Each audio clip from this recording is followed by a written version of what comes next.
আমাদের যাবেন হচ্ছে এবং স্কুল থেকে ইকবাল স্যার আমাদের জাকির স্যার যাবে সেরকম ভারত থেকে কোনো আসেনি আমাদের আমাদের নাম করলাম ফের আপনারা চলুন আমরা জেলা শিক্ষা অফিসের কাছে যাবো।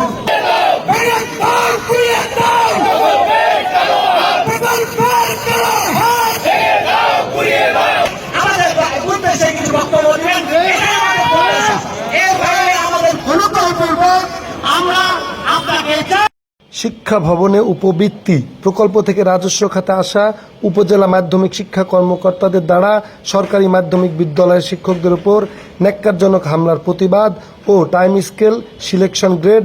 এন্ট্রি পদ, নবম গ্রেড সহ মাধ্যমিকের সকল বৈষম্য নিরসনের দাবিতে মানববন্ধন বাংলাদেশ সরকারি মাধ্যমিক শিক্ষক সমিতি, রাজশাহী জেলা।